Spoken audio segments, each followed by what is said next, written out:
process, aspirants have rejected the outcome of that governorship primary. Why is that? Actually, we're not rejecting the outcome. We're saying there was no election. There's something not. You see, if there was an act, then you'd be in a position to describe it. In this instance, there was no election in the 326 wards in the state. The primaries didn't take place. Our people got mobilized. Everybody came out to exercise their franchise. To our greatest disappointment, materials were not delivered to any of the polling points that's within the ward. And but most unfortunately, the committee headed by a sitting governor, that is the most disappointing aspect of it, came out in the middle of the night to announce in a live broadcast on Facebook results. They sat down to write, to concoct, and then wanting us to accept it as a result of an election, or for us to say that there was an election. It is just not about me. It's not about us. It's about those who follow us. It's about APC. It's about Anambra State as a state. All right? So no elections took place within the Anambra State as it affects the APC and the proposed primaries. So that's why we said, come and do the primaries, because you have not done the primaries. And it is only when you have done the primaries that you can have results, that somebody can be elected. Somebody who has the confidence of Anambra State people.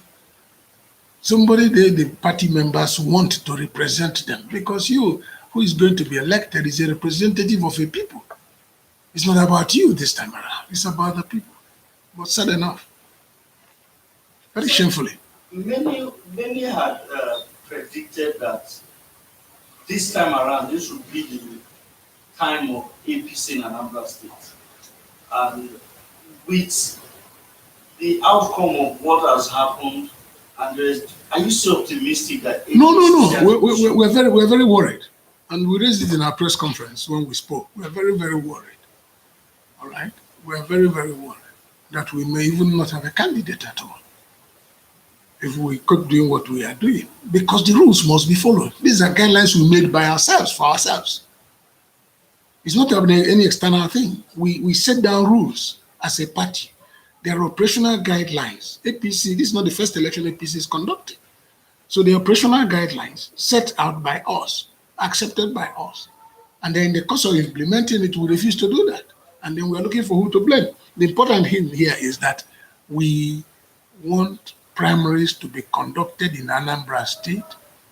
We want an opportunity provided for people of Anambra State of APC extraction to choose who will fly the party's flag, who will represent them and their interests. So we're not asking for too much. So we're not gambling with our chance. We're gambling with our chance. So far, so good. What's been like the body language of the caretaker? I've not seen them to see their body language, but the truth about it is that we have raised petitions, we've raised issues, we've brought it to public domain, and I expect they should do the right thing. They should do the right thing, because they know the risk of not doing the right thing, because we are going to endanger the party in the state. I want to assume that this issue will be resolved. Yeah. And as a popular candidate, I want to assume you will win, because you have a whole lot of supporters behind you. Yeah. What will you bring to the table if you get that shot? There's quite a lot, like I said, even before we started the campaign, that my coming into the race and winning the election, that I will change the narrative in Anambra State. You see, there's one fundamental flaw which I've observed. I'm sure some other people may have seen it. There's a major disconnect between the governed and the government in Anambra State. That's why I keep saying that my first assignment is to do everything humanly possible to restore the confidence of the people in their government, to get them to be part of what is happening, to get them to understand that government is their own. You have to win back their confidence. And you can only do this by when they look at your antecedent, when they look at who you are, when they look at the process that threw you up, when they look at your promises to them, and they look at your track record, whether you're a promise keeper or you're just one who makes promises. These are issues. So when they see that there is sincerity of purpose in your vision, in your action, then when they key into the government, a lot of work will be solved. I agree infrastructural development is very strong because not only does it help building the economy, it also provides the enabling environment for industry to grow. But at the same time, also, human capital development for me is key. All right. So you need to get the people to understand who they are. You need to get them to key into government. You need to win their confidence so that we can now grow from there. When I say change the narrative, there's quite a lot of things the governments of the past, including this of the present, have done that I will not do like them. I have a way of, I would like to look at them from different perspectives. Because Anambra State, from history, is one state that has a lot of potentials. A lot of potentials, be they human, be they material, whatever form you look at it, you have quite a lot of potentials.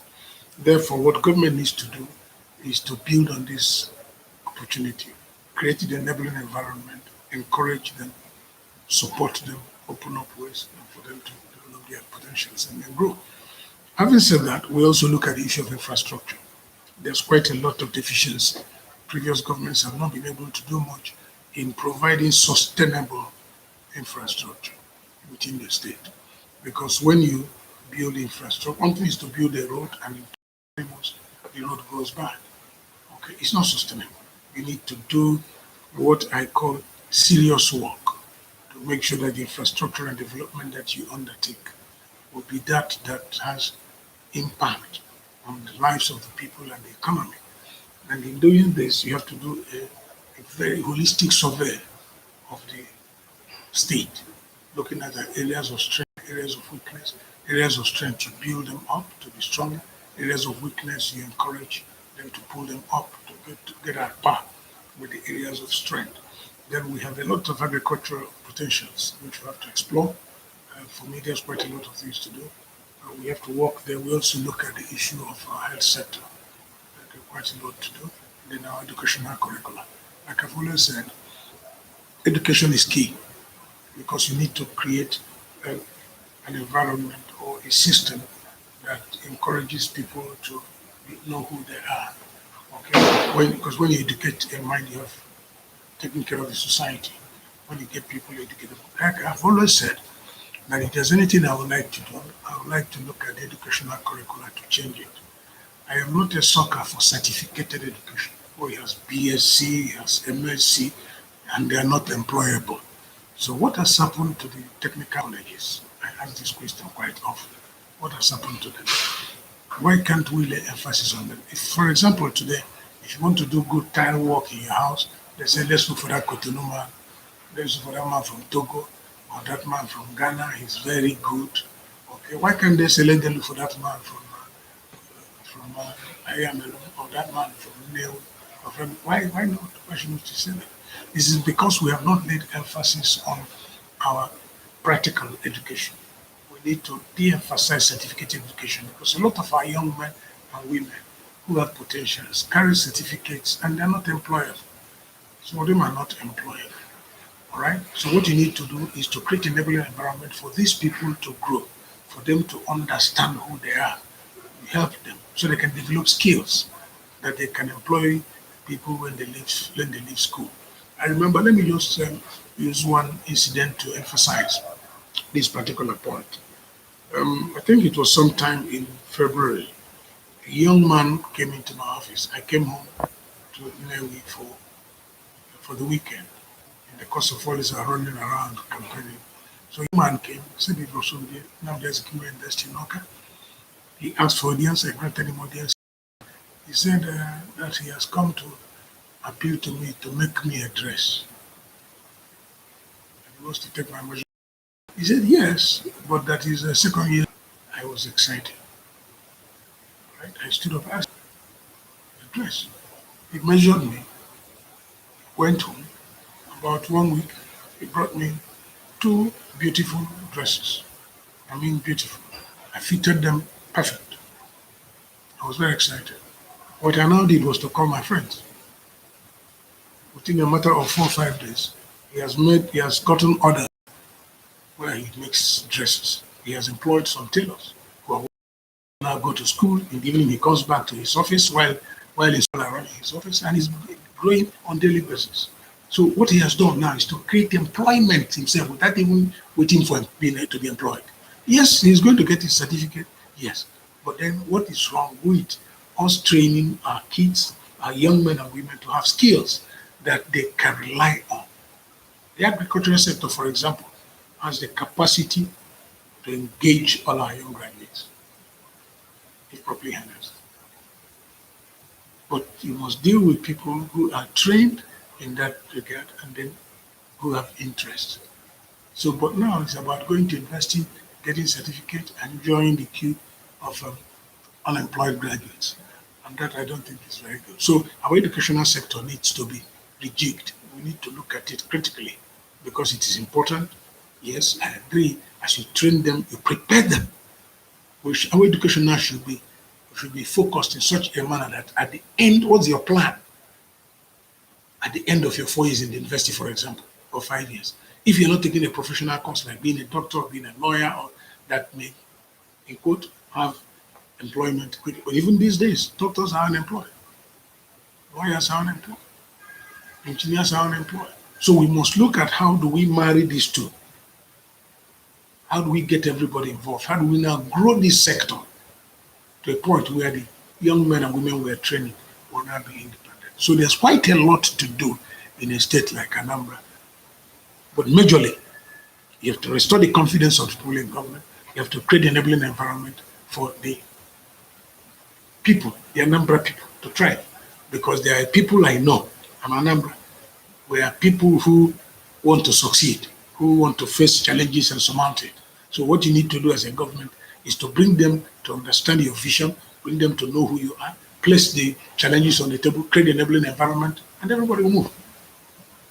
Sir, research, I think I've seen a research before, say that the Southeast has the best apprenticeship system, Yeah. which over the years, from after the Civil War till date, has given the Southeast the best of all indices, despite past governments not even really investing in the region.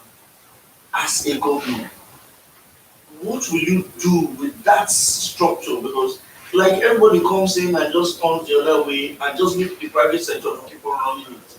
Is it going to be a matter of state policy, whatever? Because if foreign universities like Harvard and the rest will come and say, we have looked around the world and go to Southeast Nigeria, that apprenticeship system is second to none.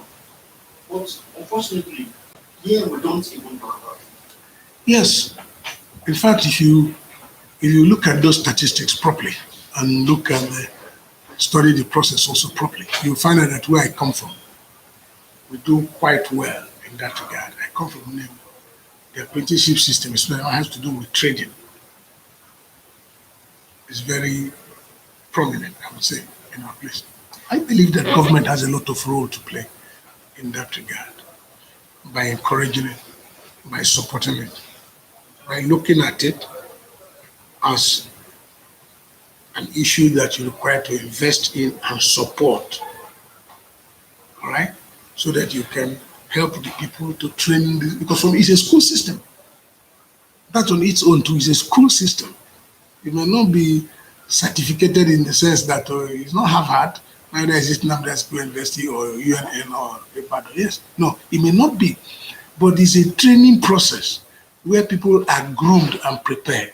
And if you check history now, you find out that a lot of people who have passed through that process succeeded. A lot of them succeeded. And the reason is very simple. They succeeded because they were taught and they agreed to learn. So these are the issues. As a government, I would like to support it. Because I've seen it work. Even in my family, there are some beneficiaries. Okay, I'll go back to the elections, Yes. the governorship primaries. How many candidates now are unanimous on this position? We were 14 that participated that planned to participate in the election, let me say. And then the first press conference we had, 11 of us were in attendance and addressed it. And I think everybody's in agreement. It's not about number now. It's about what really happened. And the agreement is very simple. What is uniting everybody is the agreement that injustice was served. And we are saying, no, we will not accept it. Do the right thing. And then the right thing is easier and simpler. Look at all the process and the problems we are going through. Everybody's running up and down. If we did the primary on Saturday, it's a one-day thing, and it would have been over. By Sunday morning, the candidate would have emerged. You would have seen us also sitting down. Whoever, if it's me that emerged, you see other people sit there. If it's another person, we all sit down and congratulate ourselves, and then go to the next step, which is preparing for the election proper. Primary is an internal party thing. The election proper involves Anambra State people. So we now go as a collective to go and market whoever has emerged, to go and market him to the people, because that is where the job is. It's not about wasting ticket. It's not about giving ticket to somebody who cannot, except you want to kill everybody to write the result. Finally, sir. If it's difficult for somebody to subject himself, to run through a free, fair, credible primary process, you want that person to now come and win election? If you are scared to vote amongst, let's say, 400,000 people, or so over 400,000 registered members of APC, you are scared to subject yourself to vote in there, then is it the INEC registered voters that is over 2 million that you'll be comfortable with? Or you think you can sit back in your house again and write result and get somebody to muscle your way through and you go and announce it? Not in Anambra State, I can assure you that. Finally, sir, you talked about 400 registered voters of the APC. Yeah. We know that at this point, so many of those your supporters, the supporters of the other candidates, will be feeling a certain level of discontent. Oh, very bad. If you say a word to them, what would that be? Let them be patient. I've appealed. This is not the first time. That's about that message I've been sending. Immediately this thing happened on Sunday. I had a meeting with my campaign council. I called local government chairman. I called a lot of them. I said, please, let's be patient. Let's follow the due process of law, and then we're going to brief you at the appropriate time. So every morning we spend some time. I'm sure other aspirants are also doing the same thing. You spend some time talking to your campaign council, talking to political leaders who are very, very, when I mean very upset. We are restraining them from doing what they would ordinarily want to do. We're restraining them. We're assuring them that justice will be served. We're assuring them that we're going to get justice. Let them be patient so that we don't rock the boat. But there's a point where we may be constrained to withdraw that directive. Okay. Question from my fellow colleagues. Democracy in Nigeria seems to be very costly, starting from the process of seeking elected posts down to cost of governance. How do we make our democracy vibrant, cut cost of governance, and position the public and civil service in better position for It's simple. Anytime you have intention to manipulate a process, it becomes expensive, because you must set up an agenda to compromise from beginning to the end. And for you to compromise from beginning to the end, you keep spending money unnecessarily. But if you are sincere about a process, you allow the process to run, provide the enabling environment without undue interference or intended manipulation, then the right things will be done. That's why I said it's cheaper to do the right thing. They're not trying to do the wrong thing and muscle your way through. It is at this point that you start spending money where you don't need to spend money. Do I need to give somebody money to vote for me?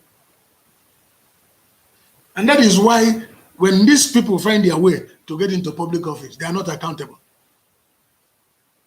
Because if he sells a cow to win an election, cost of a cow, and then what he's expecting there is good, you expect him to take it.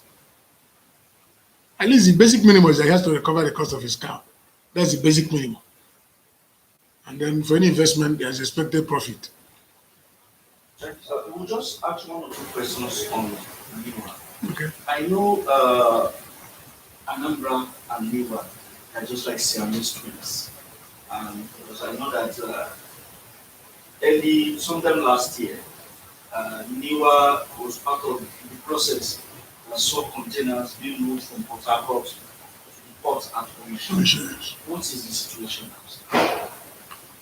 When I took over office, I felt that one of the things that needs to be addressed was this issue of Onitsha port, built quite a long time ago, abandoned.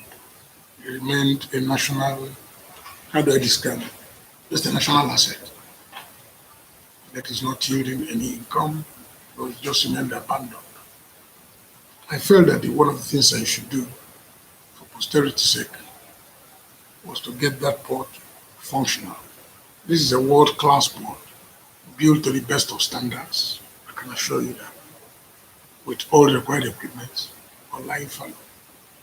But when I came in, I met a concessioning process that is ongoing, up to now is still ongoing. Shortly we're going to round up and then get out of that. But we now said, why can't we look at other means of transportation within the country? One, to reduce the pressure on our roads. Because if you look at it, 60 to 70% of the containers that arrive today in Nigeria, they are port, end in either Onitsha or Aba. That's their final destination.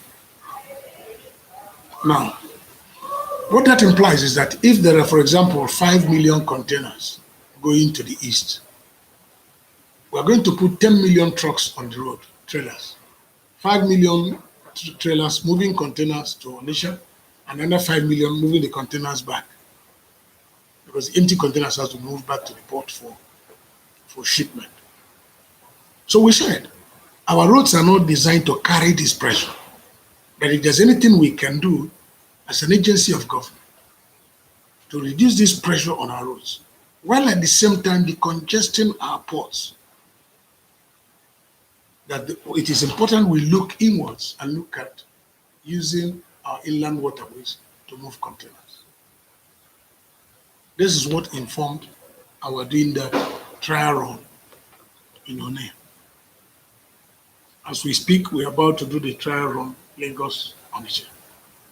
But we have engaged the Importers Association, who are the owners of the cargo.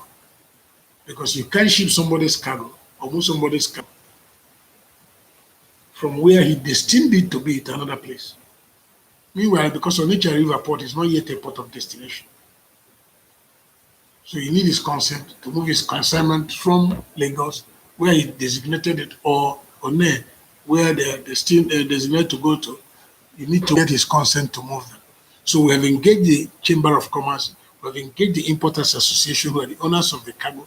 We have also engaged barge owners, because as an agency, we're playing a regulatory role, so that we can encourage barge owners. As we speak now, we have licensed 14 organizations, barge operating organizations, who are partnering with us to bring to fruition this project. And we're having the buy-in of quite a lot of the critical stakeholders. We have engaged them at different levels. So what we want to do is to make the Onitsha River Port functional, fully functional, so that by the time the Oguta River Port is completed, we apply the same principle. Now that we have Barrow completed, we are looking at also applying the same principle, and then the Lokoja River Port is still under construction. When it is completed, we'll also apply the same principle, so that we can effectively use the interland, the waterways, because there are some basic advantages we have as a nation. We have over 10,000 kilometers of inland waterway in this country, though it's only about over 3,000 kilometers that's all year round navigable. But this 10,000 can be made navigable as the need arises. As we open these routes and cargo starts coming into the hinterland using these routes, then we can now think of making additional kilometerage all year round navigable. But I want to say that the project has gained the support and interest of our ministry. Our both ministers are in support. My colleagues in the other maritime agencies are fully in support of the initiative. In terms of cost, what are the benefits? Is it cheaper? It's cheaper, yes. It's cheaper. It's cheaper, safer, because when you're looking at cost, you have to look at cost from a global perspective. Cost is not only about transporting it. Have you looked at the cost on the road maintenance? Have you looked at the cost on other issues and things like that? So when you look at it, comparatively speaking, it is cheaper. Okay, so we know Niwa does not have the deep pockets like the Massa, Yes. and the rest. How have you been able to manage it? Because these are very tall drains. The important thing is that when you're conscious of who you are, you may save yourself a lot of trouble. Okay? If a man who has all it takes is 3.5 square meter, and you don't have all it takes, why don't you make 2 square? So what we are doing is that we're doing our best to manage our resources well. At the same time also, we're doing quite a lot to improve on our internally generated revenue. But the important thing is that we know our destination. We have worked out how to reach there. Certainly we're going to get there by the grace of God. IG, I want to talk about IG. What are your projections? I wouldn't be able to give you in specific terms, but last year we were in the neighborhood of 1.3. Year before my appointment, we've moved it to almost 2, and then we're looking at our target. The target we set for ourselves is to hit 3. I'm able to hit 3. I will congratulate myself and my staff. That's my immediate projection. Thank you very much. My pleasure.